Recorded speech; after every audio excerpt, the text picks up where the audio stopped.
Every implementation project has an SOW, and every project has requirements that you create during discovery. And at some point in your project, you have to compare the two.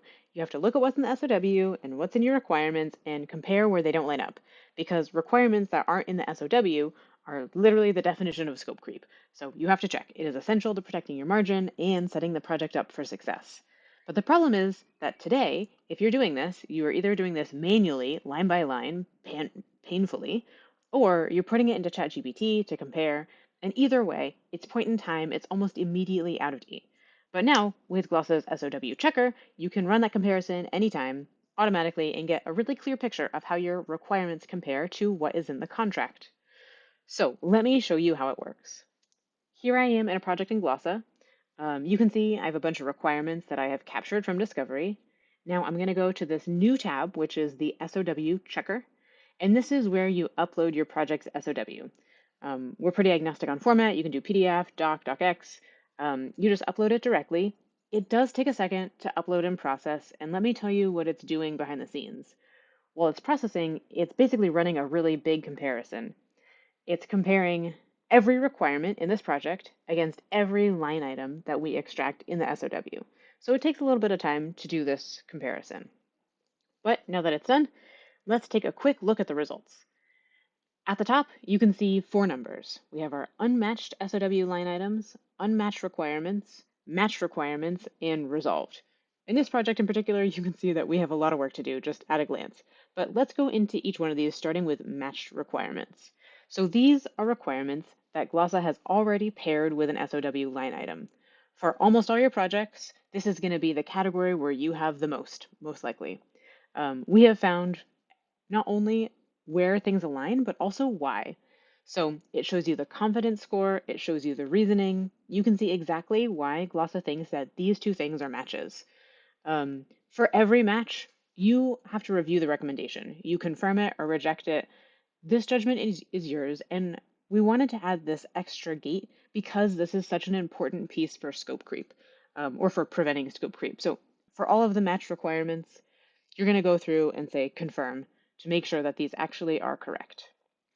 This is the foundation before you look at the unmatched. This is what's already covered, and it should be most of your project.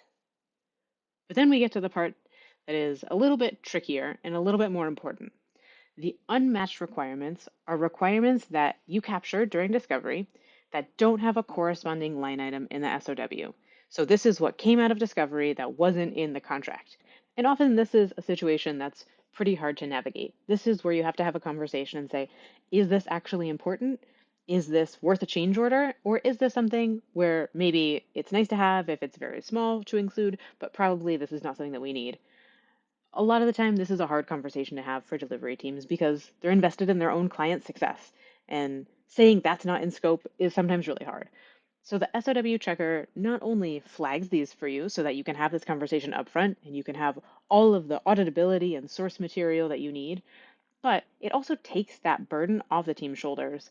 The PM or your team can point to where the system flags it, and it's a more objective conversation to be like, hey, this third party tool found that this is out of scope. Let's have this conversation rather than being like, I flagged it as out of scope and I'm the bad guy. Anyway, while you're here, you have a couple of options. You can flag it for your client.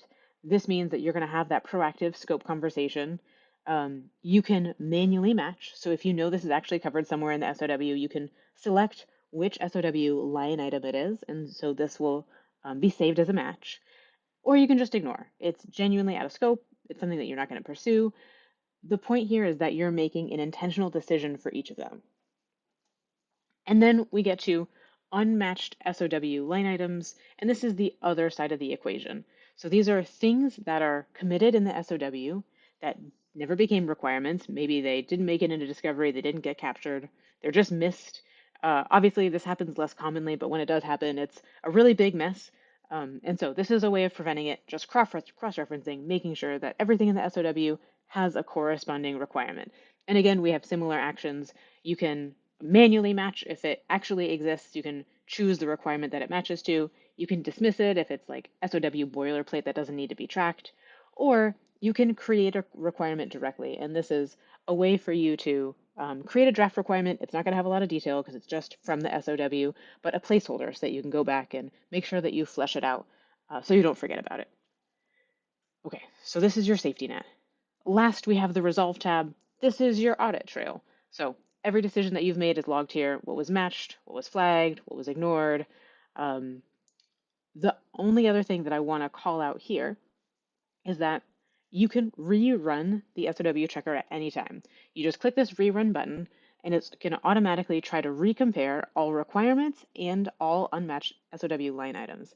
Things that are already matched, things that you've already resolved, are preserved. So you don't have to go back and make the same changes over and over again. This is just for potentially new requirements or potentially things that may map to the SOW when you've made some updates. Okay, so that's the SOW checker. I'm very excited for this big new feature in Glossa. It gives your team a really clear picture of where they stand in terms of requirements compared to what's in the contract. It gives them the tools to have the conversations, to talk about scope creep early so that it's an easy conversation and not one where you have to waste work, eat margin, or just make your client really unhappy. So I'd love to hear what you think. Let me know.